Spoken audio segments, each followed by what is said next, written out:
We have seen how we can represent a vector as an arrow. That is the geometrical representation, and simply the scaled length of the arrow will give us the magnitude, and the direction it points will give us the direction of that vector.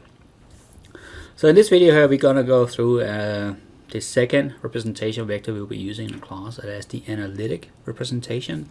That means we break it into numbers instead of drawing arrows.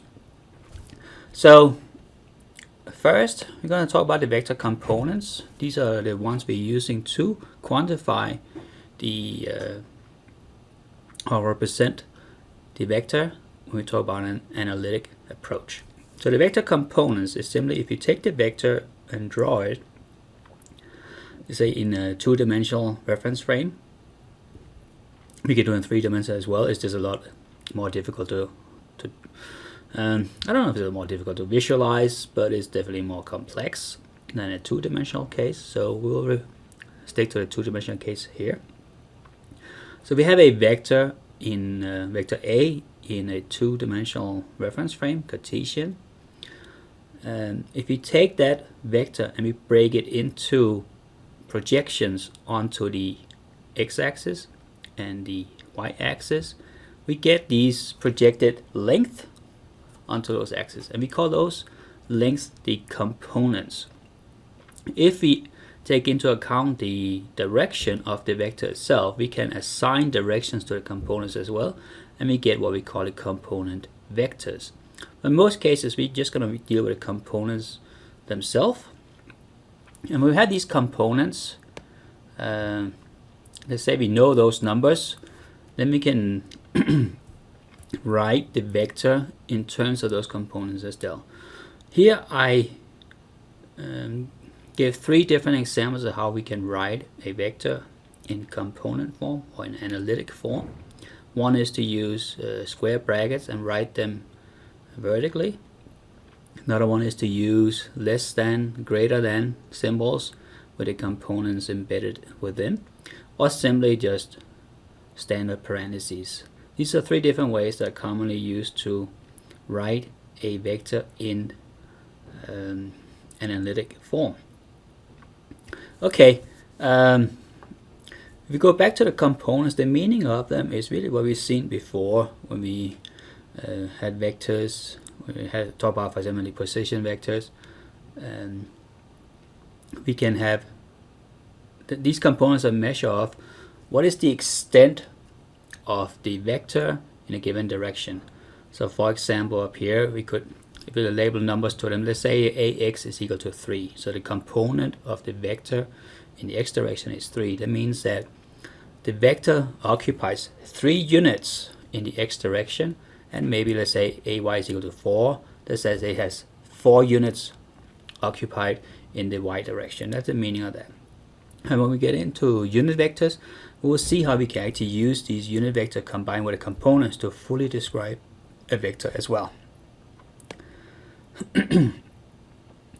We can use this here to find the magnitude of the vector. If we go back up here real quick, we can notice that the 2 components together with the length of the vector itself makes a right triangle. And that means that we can use the Pythagorean Theorem to find the length of the vector, or what we refer to as the magnitude of the vector. So if we know the components, if we square the 2 components and we add them together and take the square root, that will give us the length or the magnitude of that vector. That is the Pythagorean Theorem. Now the Pythagorean Theorem is usually applied in 2 dimensions to find a length on a flat surface. However, we can actually extend that to